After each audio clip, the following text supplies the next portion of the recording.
My name is Sydney. I am 11 years old, and last summer my mom went to Europe for a month and left me with a single crumpled 20 in my hand. See, you are independent now, she said with a bright smile, hauling her suitcase toward the door. You are not a baby anymore. Just order food if you need to, okay? Independent. That was her word, not mine. I stared at the bill in my palm. $20. Not a plan. Not a babysitter. Not even a real goodbye. Just a fake kiss on my forehead, the sound of a suitcase rolling down the driveway, and the front door closing in my face. I will be fine, I said out loud to an empty hallway, as if saying it could make it true. But my hands were shaking. There was no one else in the house, no one who could cook, no one who even knew I had been left here alone. I tried to pretend this was some kind of challenge I could win. Day one, I told myself. I will prove that I can handle this. I lined up the few cans in the pantry, checked the fridge that was already half empty, and shoved my fear down as far as it would go. If my mom thought I was independent, then maybe she should see what that really looked like. Because as that month ticked forward, the $20 in my hand would disappear, the food would run out, and the silence in our house would turn into something darker than loneliness. And when they finally came back, what my mom saw inside our home made her whisper, "No, no, this cannot be happening." Do you want to know how being left with $20 at 11 turned into the one decision that made my mom regret everything she had done to me? Stay to the end, and you will see exactly how I made sure she would never forget it. The first problem hit me about 10 minutes after the taxi pulled away. My mom had tossed a shiny emergency credit card on the counter, like that would fix everything. There was just one catch. It was not activated, and I did not know the PIN. I found that out the hard way, standing at the doorway with my phone in my hand, trying to order food and watching every app reject the card over and over. So it was just me, a dead card, and $20. Day one, I made it a game. I sliced bread as thin as I could, spread peanut butter so carefully it barely covered the surface, and told myself real survivors made things stretch. I even joked in my head that this would make a good story someday. By day 3, it stopped being funny. The pantry looked like a before picture in a commercial about hunger. A couple of cans I did not know how to open without cutting myself, a box of cereal with more air than food, and a jar of pickles I hated. My stomach growled loud enough to embarrass me, even though no one else was there. I tried to distract myself. I turned the TV on and let random shows play, noise filling the room so I did not have to hear the house creak. I opened my mom's laptop and stared at her work emails stacked up like they were more important than anything. At one point, I grabbed my notebook and wrote in big letters at the top of a page, "Evidence." Under it, I scribbled, "Left alone at 11, $20, no food plan, no check-ins." I did not know exactly what I would do with that, but writing it down made something inside me shift. If they thought I was old enough to be alone, then I was old enough to remember everything, to record everything, to show someone someday how they chose a vacation over me. I picked up my phone and opened a video app. Day 3, I said quietly to the camera. My face looked smaller than I expected. I am still alone. The card does not work. I ate the last decent thing in the fridge yesterday. I paused, swallowing. If you are seeing this, it means someone finally asked what happened to me. I saved the clip and locked my phone, heart hammering. Part of me hoped nobody would ever see it. Another part of me wanted that video to explode in my mom's face when she came home. I thought about my best friend Emma and hovered over her name. If I texted her, I would have to admit that my mom had left me, that I was hungry, that I was not okay. Instead, I sent a message that sounded normal. "How is your trip?" No reply. Maybe she was somewhere by a lake, eating burgers with her family, not even checking her phone. My stomach twisted. By day 5, the hunger felt like a fog around my brain. I started getting dizzy when I stood up too fast. I found a half-empty box of cereal in the back of the cupboard and ate it dry from the bag, trying to make every handful last. I opened my notebook again and added another line. By day 5, still no call from Mom, not even a text. Then another line. If I disappear, this will prove it was not my fault. That was the moment my thinking changed. This was not just about surviving until she came back. This was about what would happen to her when people finally realized what she had done. On day 7, my body felt weak, but my anger was stronger. I shuffled to the front window and peered out at the street. Kids were riding bikes. A dog barked at a delivery truck. A couple walked by holding coffee cups. Normal lives. Normal parents. I looked at our empty driveway and whispered, "You chose Europe over me. Do you know what that is going to cost you when someone finds out?" As if the universe was listening, the doorbell rang. I froze, cereal crumbs still on my fingers. No one ever rang our doorbell. Not really. Neighbor kids just knocked. Packages got dropped. The bell rang again, followed by 3 sharp knocks. My heart pounded as I moved toward the door. For a second I thought about pretending I was not home. If it was someone selling something, they would go away. But another thought cut through my fear. What if this is it? What if this is the moment someone finally sees me? Handshaking, I reached for the handle. If you were 11, starving, and completely alone, would you open that door? Or would you keep pretending everything was fine? I cracked the door open just enough to see who was there. Standing on the porch was a man in a green jacket with my school's emblem stitched on the chest. It took me a second to place him without the classroom behind him. "Hi, Sydney," he said gently. It was Mr. Hughes, the counselor from school. "I have been trying to reach your parents. They did not pick up. Can I come in for a moment?" My first instinct was to lie, to say everything was fine, that my parents were just out, that I did not need anything.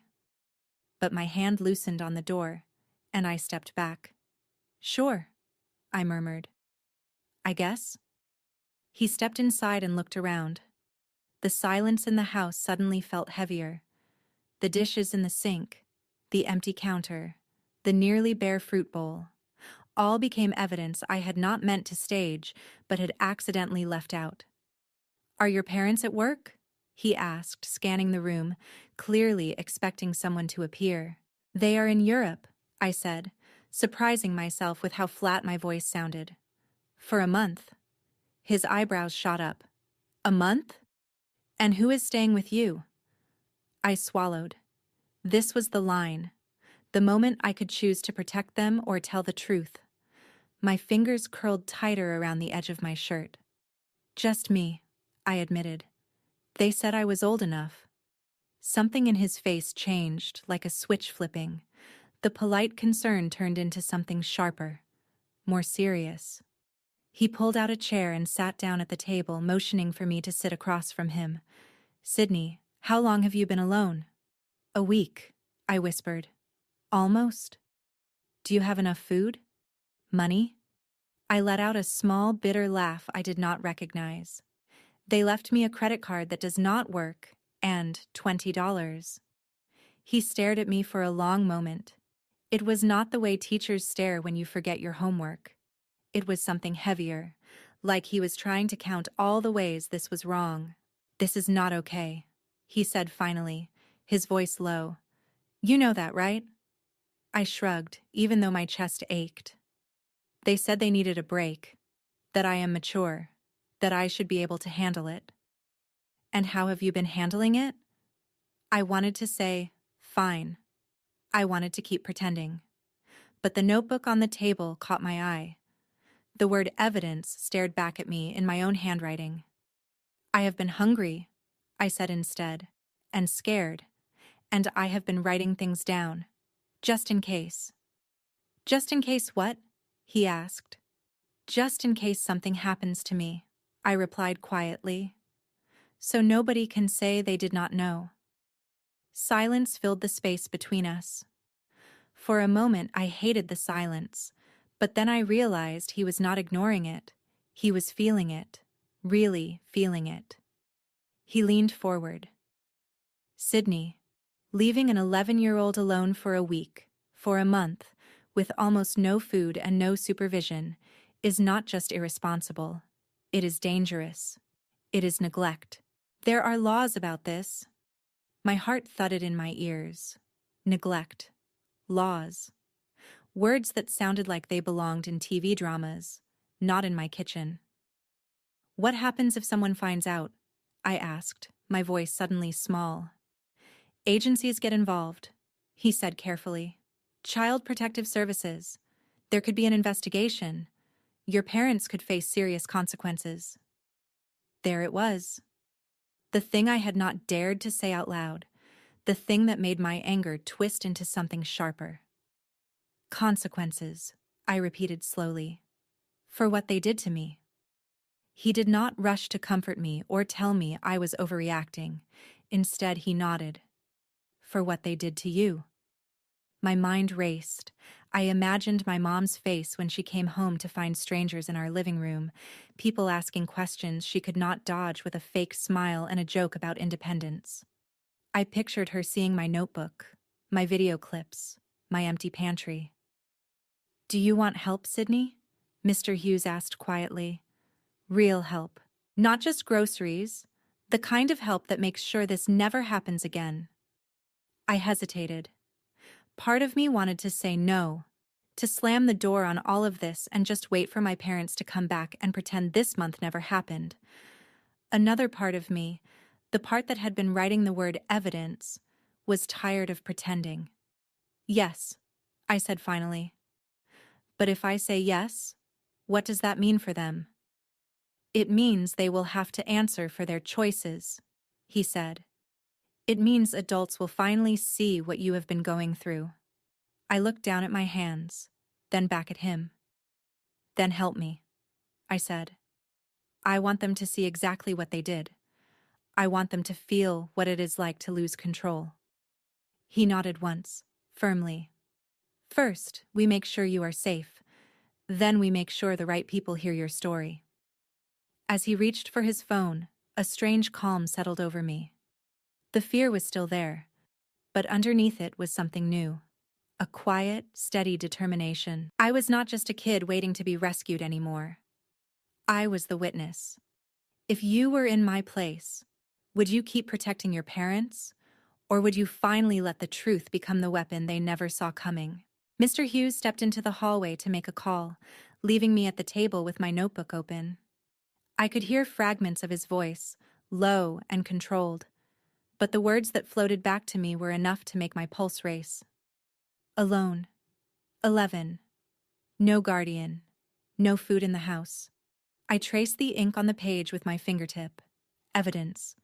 Suddenly, it did not feel like a secret diary anymore. It felt like a case file. A few minutes later, he came back. I called your neighbor, Mrs. Johnson, he said. And I also spoke with someone from the Child Protection Hotline. They are going to send someone to check on you. But first, we need to get you something to eat. My cheeks burned at the idea of people checking on me, like I was some broken machine. But I also felt something else, a small flare of satisfaction. If they were checking on me, that meant they were also checking on my parents. Is Mrs. Johnson mad? I asked. He shook his head. No, she is worried. That is what good neighbors do. A knock sounded at the door, softer than his earlier one. Mrs. Johnson stepped inside, her eyes scanning me from head to toe, landing on the notebook, the empty cereal box on the counter, the pale look on my face. Oh, Sydney, she breathed. Why did you not come to me sooner? Because I did not want to look weak, I blurted out. They always tell me I am mature, that I can handle things. I thought asking for help meant I was proving them wrong. Her expression softened. Asking for help is not weakness. It is survival. And sometimes it is the only way to make adults face what they do. That last sentence hit me like a bell. Make adults face what they do. We all sat down together, and for the first time, I did not feel like a kid being talked over. They asked me to tell them everything, and I did. I told them about the suitcase rolling out the front door, the $20, the card that did not work, the way my mom laughed when I asked who would be staying with me. "You will be fine. You are my little adult," she had said, like it was a compliment. As I talked, Mrs. Johnson's jaw clenched. Mr. Hughes scribbled notes on a pad he had pulled from his bag. "Can we show them this?" I asked, pointing to my notebook. "When they come, the people from the hotline." "Yes," he said. "In fact, I want you to keep writing. What you felt, what you ate, when you tried to call them, everything you remember." "So they cannot twist it later," I murmured. "So they cannot say I am exaggerating." "Exactly," he replied. "You are allowed to protect yourself with the truth." The phrase made my chest tighten. Protect myself with the truth. That sounded a lot like revenge, and I realized I did not hate that. Later, when the caseworker arrived, she introduced herself and asked to look around the house. I watched her eyes linger on the nearly empty fridge, the trash can with only a few wrappers, the unused emergency credit card on the counter. She did not have to say anything. Her expression said it all. "How long have your parents been gone?" she asked gently. 7 days, I answered. "They planned a month." "And who checks on you?" "No one, until today." "Do they call?" "Not since the airport," I said. She sent a selfie from Paris with a heart emoji. That was it. The caseworker nodded slowly, then turned to Mr. Hughes and Mrs. Johnson. "Thank you for contacting us," she said. As they talked, I slipped away for a second and set up my phone on the counter, opening the video app again. I recorded a quiet clip of the empty fridge, the lonely table, the caseworker's bag resting on the chair. "This is what our house looked like when they finally noticed I was alone," I said into the camera. "This is what my mom will walk into when she comes back." When I was done, I tucked my phone into my pocket, the recording safely saved. I was not just surviving anymore, I was documenting. The caseworker came back to me. "For now, you will not be alone again," she said. "We are arranging for you to stay with Mrs. Johnson while we speak to your parents and figure out the next steps." I glanced at my neighbor. She smiled softly and squeezed my shoulder. "Is that okay with you, Sydney?" the caseworker asked. I thought about my empty house, the long, quiet nights, the way my mom's last message had been about croissants instead of me. Then I thought about something else.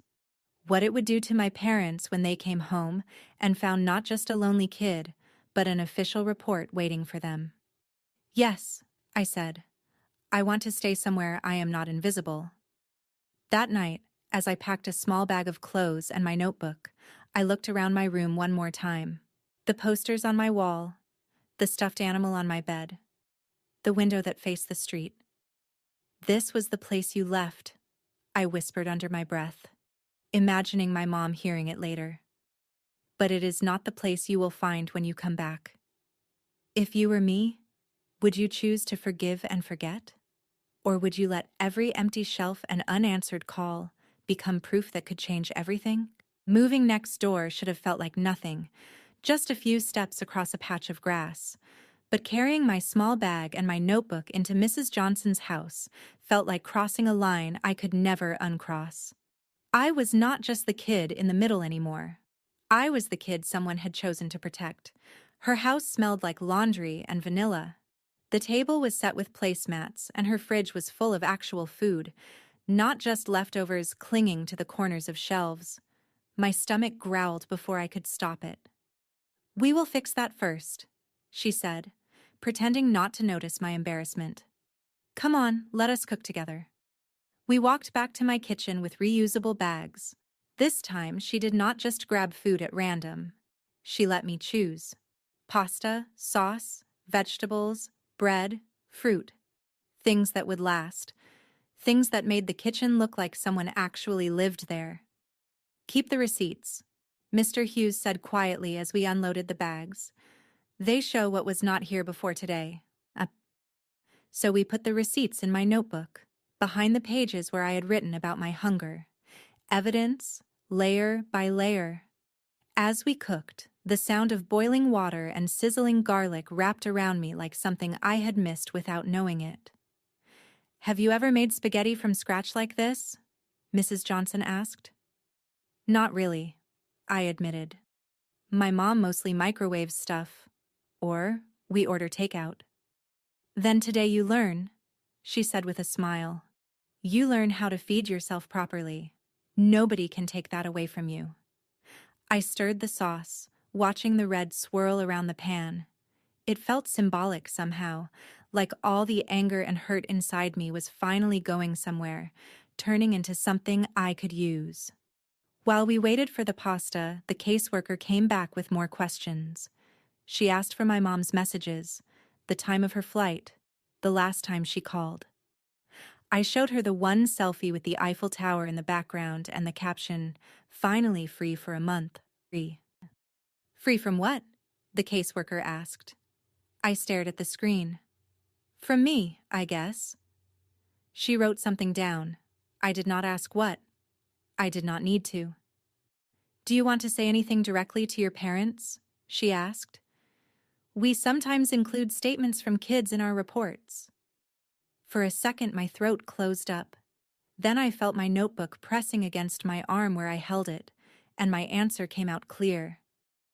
Yes, I said. I want them to know exactly what this felt like. We sat at the table and I wrote while the spaghetti cooked. You said I was mature enough to be alone, I wrote. But being mature does not mean I do not need food. It does not mean I do not get scared. You told everyone how hard you work, but you did not notice when your own kid was counting crumbs. I stopped, took a breath, and kept going. By the time you read this, other adults will have already seen what you did. They will have seen the empty fridge, the dead card, the notebook where I had to record my own neglect. If there are consequences, they are not because I betrayed you. They are because you left me. When I finished, I slid the paper toward the caseworker. Can you make sure they see this? I can, she said, and I will. Later that evening, I sat at Mrs. Johnson's table, twirling spaghetti around my fork. The first bite almost made me cry. It was warm and real, and tasted like something I had not felt in a long time. Safety. This is what normal is supposed to feel like, I thought. Not sitting alone on the floor eating dry cereal out of a box. Mr. Hughes stayed for dinner, and we talked about school, books, and even silly things like the worst cafeteria lunches we had ever had. For an hour, I almost forgot that my life was technically falling apart in the house next door. But when the plates were cleared and the grown-ups started talking quietly in the living room, I heard pieces of their conversation. Words like temporary placement, investigation, and possible removal of custody. I did not fully understand every legal term, but I understood the feeling underneath them. My parents had treated my absence like a vacation from responsibility. Now, there was a real chance they could lose the right to call themselves my guardians at all. Back in the guest room where I would sleep, I set my phone up one more time and hit record. Day 7. But it is different now, I said softly into the camera. I am not in my house. I am somewhere safe. People know. They saw the truth. I looked straight at my own reflection. If you are my mom watching this, I want you to remember something, I continued. You always said actions have consequences, that if I messed up, I would have to face them. This time, it is your turn. This is not just my story. It is your choice, written in real time. I stopped the recording and lay back on the bed, staring at the ceiling. My heart was not light. It hurt. I still missed the idea of parents who would have stayed, but I also knew something else now. I was not powerless. Maybe one act of kindness really could change everything. But would it be enough to fix a lifetime of being second place to work and vacations? Or would it simply give me the strength to walk away from them for good when the time came? The days at Mrs. Johnson's house felt unreal at first, like I had stepped into someone else's family by accident. I woke up to the smell of breakfast instead of the sound of my own stomach growling. There was always someone asking how I slept, not just assuming I was fine. For the first time in a long time, I did not have to prove I was independent every second just to be tolerated. But even with the warmth, there was a countdown ticking in the background. Every adult around me knew it. I knew it too. At some point, my parents would have to come back. At some point, they would have to walk into everything they left behind. On the second night, my phone buzzed while I was sitting at the kitchen table doing homework. A number I recognized flashed on the screen. My mom's work phone. I stared at it until the screen started to dim. "Aren't you going to answer?" Mrs. Johnson asked gently. My fingers trembled. What if she is just calling to yell at me for ruining her trip? "Then you will know exactly where you stand," she said calmly. "But you do not have to talk to her alone." I hit accept and put the phone on speaker. "Sydney?" Her voice snapped through the line, sharp, not worried. "What is going on? Why is there some woman from Child Services emailing me about an investigation? Why is your school involved? Do you have any idea what this looks like for me?" There it was. "No. Are you okay?" "No. Are you safe?" Just what this looks like for me. I swallowed. "They are involved because you left me," I said. My voice shook, but I got the words out. "You went to Europe for a month. You left me alone with $20 and a credit card that did not work. They saw the house. They saw the fridge. They saw everything." "You are exaggerating," she shot back instantly. "There was plenty of food. You know how dramatic you can be. And you are 11, not a toddler. I cannot believe you would turn people against us like this. Do you understand what you are doing to our reputation?" Across the table, I saw Mrs. Johnson's jaw tighten. She leaned closer so her voice would carry. "This is Mrs. Johnson. I am the neighbor. I am also the one who bought your daughter groceries because there was almost nothing left. This is not about reputation. It is about safety." There was a sharp inhale on the other end. "Why are you interfering? This is a family matter. Sydney is fine." I glanced at the notebook next to me, open to a page where I had written, "No call for 7 days." "No," I said quietly, cutting in before anyone else could. "I was not fine. I am not fine with what you did." There was a pause, and for a split second, I thought maybe she would finally hear me. Then she spoke again, each word shoved through clenched teeth. "We will talk about this when we get back. And we are going to have a serious conversation about consequences, young lady." The line went dead. Mrs. Johnson reached over and silenced the phone before it could buzz again. "She is right about one thing," she said softly. "There will be consequences, but not just for you." The next day, the caseworker came to the school and pulled me out of class.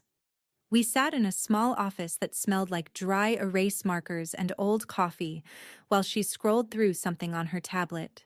"Your parents have moved their flight up," she told me. "They will be home in 3 days instead of 3 weeks." My heart flipped. Part of me was relieved they were not staying gone for the full month. Another part of me recognized the reason. They were not coming back for me. They were coming back to protect themselves. "What happens when they get here?" I asked. "We will meet them at the house," she said. "I will be there, along with a supervisor from the department. Mr. Hughes has agreed to attend as a school representative. We want you to be part of the conversation if you feel safe." I thought about hiding at Mrs. Johnson's house and letting the adults handle it. I thought about slipping into my room and pretending I was asleep when they walked in. Both options felt like going back to being invisible. "No," I said slowly. "I want to be there. I want them to see me. I want them to see what they came home to." The caseworker nodded. "Then we will make sure you have a voice in that room." For the next 2 days, we prepared without calling it preparation. We did not rehearse lines like in a school play, but we organized facts. The caseworker printed copies of my statement, the notes from my notebook she had permission to use, the receipts from the groceries, screenshots of my mom's posts from Europe, the call logs that showed how many times she had not checked in. This is not about punishing them for the sake of it, she reminded me. This is about making sure you are safe. Whatever happens comes from their choices, not your existence. I understood what she meant, but another part of me, the part that remembered eating dry cereal in the dark, could not pretend this did not feel like something else too. It felt like justice. It felt like holding up a mirror. On the morning of their return, we went back into my house for the first time in days. It still smelled faintly like stale air and dust. My stomach twisted, but I forced myself to walk through each room. This was my scene. I could not look away. The caseworker placed a thick folder on the kitchen table. Beside it, we put my notebook, open to the first page that said, Evidence. My phone sat next to it, turned on and ready. The first video I had recorded, the one where I said, Day 3, I am still alone, was paused on the screen. The image of my own tired face stared back at me. Are you sure you want this playing when they arrive? She asked. Yes, I said. She always tells me stories do not matter unless there is proof. This is my proof. Mrs. Johnson stood by the doorway, arms crossed but eyes kind. Mr. Hughes leaned against the counter, his school badge clipped neatly to his shirt, watching everything with quiet focus. The supervisor from the department sat at the table, flipping through the file one more time. We heard the car before we saw it. Tires on the driveway, doors slamming, muffled laughter. For a moment, my legs felt like rubber. The caseworker stepped closer to me. Remember, you do not have to protect them from the truth anymore, she said. If they try to make you feel guilty, you can look at me, or at Mrs. Johnson, or at Mr. Hughes. You are not alone in this room. I nodded, taking a steadying breath. The front door handle turned. The lock clicked. This was it. The moment everything split into before and after. If you were standing where I was, would you run to hug them and pretend nothing happened? Or would you hold your ground and let them finally face what they had done? The door swung open, and my mom walked in first, dragging her suitcase behind her like she had when she left. She was still wearing a stylish trench coat and sunglasses pushed up on her head, like the airport was just another runway. My dad followed, juggling bags and talking about something on his phone, his voice light, like the world owed him an easy landing.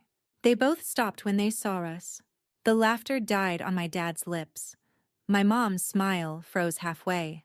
Her eyes jumped from the stranger at the table, to Mr. Hughes by the counter, to Mrs. Johnson near the door, and finally to me, standing next to the open notebook and glowing phone. What is this? She demanded, dropping her suitcase handle. What are all of you doing in my kitchen? The supervisor rose calmly. Mrs. Carter, Mr. Carter, my name is Ms. Lopez from Child Protective Services. Please have a seat. We need to discuss the situation regarding your daughter, Sydney. My mom did not sit. She stared at me instead, her eyes hard. Sydney, what did you tell them? For a second, the old instinct kicked in. The one that made me want to shrink, apologize, twist the story to make her less angry. But the video on the phone caught my eye, that smaller, tired version of me on day 3. I lifted my chin. I told them what happened, I said. I told them the truth. My dad tried to smooth things over. He set his bags down and forced a laugh. There has clearly been a misunderstanding. We left her with food, with money, with a credit card. She is a very mature 11-year-old. She knows how to take care of herself. Kids these days are more capable than people think. The supervisor placed a printed sheet on the table and turned it toward them. This is the activation record for your card, she said. It was never set up with a PIN. It was declined multiple times when Sydney tried to use it. She tapped another page. These are photos taken of your refrigerator and pantry 1 week into your trip. The amount of food was not sufficient for an unsupervised minor, and several items had already expired. My mom finally sat, more from shock than cooperation. Expired food does not mean she was starving, she snapped. We were only gone a week so far. We checked in. The supervisor slid another paper forward. These are your call and message logs. 1 photo from the airport, 1 selfie from Paris. No direct check-ins, no calls asking if she had eaten, if she was safe, if anyone was staying with her. My dad's face went pale. He glanced at the logs, then at me. We told you to order food, Sydney. We trusted you. You trusted me to survive, I said quietly. You did not trust yourselves to be parents. Mrs. Johnson stepped forward, unable to hold back. She was dizzy from hunger when we found her, she said. She did not come to me because she did not want to disappoint you by needing help. Do you have any idea what kind of lesson that is for a child? My mom looked between us, her eyes narrowing. This is getting blown way out of proportion. Maybe she was a little dramatic with her notes. She likes to write. The supervisor nodded once at me, then at my phone. Sydney, are you comfortable showing them what you recorded? My hands shook slightly as I reached for the phone. I tapped play. The room filled with my own small voice from days earlier. Day 3, the past me said on screen. I am still alone. The card does not work. I ate the last decent thing in the fridge yesterday. If you are seeing this, it means someone finally asked what happened to me. The camera panned across our kitchen, catching the nearly empty shelves, the lonely box of cereal, the silent room. My mom slapped a hand over her mouth. My dad stared, his shoulders sinking. No, my mom whispered, stepping back like the images were physically pushing her. No, this cannot be happening. But it was. And this time she could not scroll past it or laugh it off. The supervisor folded her hands. Mr. and Mrs. Carter, based on our investigation, school reports, neighbor testimony, and Sydney's own documentation, we have determined that leaving her unsupervised under these conditions qualifies as neglect under state law. Effective immediately, there will be an emergency order in place. Sydney will not be returning to unsupervised care with either of you until a full hearing is conducted. My mom shook her head violently. You cannot take my child from me over a misunderstanding. We just needed a break. Do you know how hard we work? Do you know what kind of stress we are under? I took a breath and stepped forward. I know, I said. You tell everyone how hard you work. You tell your friends, your coworkers, your social media. But when I was alone, hungry, and scared, you did not tell anyone about that. You did not tell anyone where I was. Her eyes filled with tears. Sydney, you do not understand. Adults need time away too. We thought you would be fine. We did not mean to hurt you. The words I had heard my whole life echoed in my head. Every time I forgot a chore, every time I slipped up, she would say them with a cold finality. Actions have consequences, Sydney, so I said them back. You always told me that actions have consequences, I said, my voice steady. You taught me that if I made a choice, I had to live with what came next. This is what you taught me. This is what your choice looks like. The room went quiet. My mom looked like the ground had vanished beneath her. My dad gripped the back of a chair like it was the only thing keeping him upright. The supervisor spoke again. You will have the opportunity to participate in parenting classes, psychological evaluations, and supervised visits if the court approves, she said. This is not about punishing you forever. It is about ensuring that Sydney is safe and that this never happens again. My mom turned back to me, tears spilling now. Sydney, please, she begged, tell them you want to come home. Tell them we can fix this. We can start over. We can be better. I wanted to. A part of me, the part that still remembered bedtime stories and holiday decorations, wanted to rewind everything. But another part of me, the part that had spent nights recording videos in the dark, knew that going back without change would mean saying none of it mattered. I want to be safe, I said. I want to be somewhere I am seen before I disappear. Right now, that is not with you. Her face crumpled like paper. My dad looked away, blinking rapidly. The supervisor placed a form on the table. For the duration of the investigation, Sydney will remain in temporary placement with Mrs. Johnson, she said. You will be notified of the court date. Until then, you are not to contact her directly without going through our office. You are taking her side over her own parents, my mom whispered. No, I said softly. They are finally taking my side.